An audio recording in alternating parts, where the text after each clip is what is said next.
ರೈತ ದೇಶದ ಬೆನ್ನೆಲುಬು. ಇಡೀ ದೇಶಕ್ಕೆ ಅನ್ನ ನೀಡುವಂತಹ ರೈತನ ಬದುಕು ವರ್ಷದಿಂದ ವರ್ಷಕ್ಕೆ ಕಷ್ಟಕರವಾಗ್ತಲೇ ಇದೆ.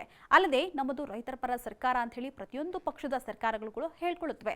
ಆದರೆ ರಾಜ್ಯದಲ್ಲಿ ರೈತರ ಆತ್ಮಹತ್ಯೆಗೆ ಮಾತ್ರ ಕಡಿವಾಣ ಬೀಳ್ತಾ ಇಲ್ಲ.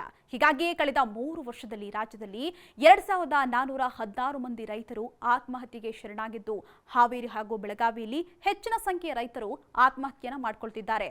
ಹೌದು, 2024ರಲ್ಲಿ 1250ರಷ್ಟು ರೈತರು ಆತ್ಮಹತ್ಯೆಯ ಪ್ರಕರಣಗಳು ವರದಿಯಾಗಿವೆ. ಈ ಪೈಕಿ 1082 ಪ್ರಕರಣಗಳು ಅರ್ಹ ಅಂತ ಹೇಳಿ ಪರಿಗಣಿಸಲಾಗಿದೆ. ಇವುಗಳಿಗೆ ಪರಿಹಾರವನ್ನು ಕೂಡ ನೀಡಲಾಗಿದೆ. ಇನ್ನು 2023 ಹಾಗೂ 24ರಲ್ಲಿ 54.1 ಕೋಟಿಯಷ್ಟು ಪರಿಹಾರವನ್ನ ಆತ್ಮಹತ್ಯೆ ಮಾಡಿಕೊಂಡಂತಹ ರೈತ ಕುಟುಂಬಕ್ಕೆ ವಿತರಣೆ ಮಾಡಲಾಗಿದೆ.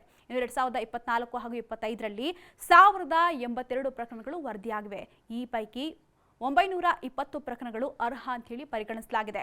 ಇನ್ನು 815 ಪ್ರಕರಣಗಳಲ್ಲಿ ಒಟ್ಟು 40.17 ಕೋಟಿ ಪರಿಹಾರವನ್ನು ಕೂಡ ನೀಡಲಾಗಿದೆ. ಇನ್ನು 2025 ಹಾಗೂ 26ರಲ್ಲಿ 84 ಪ್ರಕರಣಗಳು ದಾಖಲಾಗಿವೆ.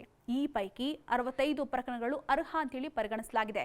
ಇದರಲ್ಲಿ 65 ಪ್ರಕರಣಗಳಿಗೆ 3.25 ಕೋಟಿಯಷ್ಟು ಪರಿಹಾರದ ಹಣವನ್ನು ಪಾವತಿ ಮಾಡಲಾಗಿದೆ. ಇನ್ನು ರೈತರ ಆತ್ಮಹತ್ಯೆಯನ್ನು ತಡೆಯುವಂತಹ ನಿಟ್ಟಿನಲ್ಲಿ ಸಾಲ ಮನ್ನಾಚರಣೆಗೆ ತರಬೇಕು ಅಂತ ಹೇಳಿ ಬೇಡಿಕೆ ಇದೆ.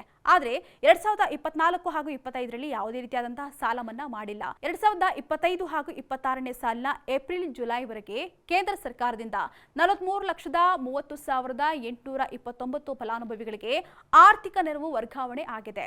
ಈ ಯೋಜನೆಯ 100% ಪಾಲು ಕೇಂದ್ರ ಸರ್ಕಾರದ್ದಾಗಿದೆ.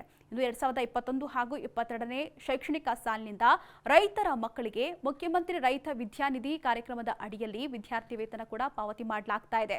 ಆದರೂ ಕೂಡ ರೈತರ ಸಾವಿನ ಪ್ರಕರಣಗಳು ಮಾತ್ರ ಕಡಿಮೆಯಾಗಿಲ್ಲ.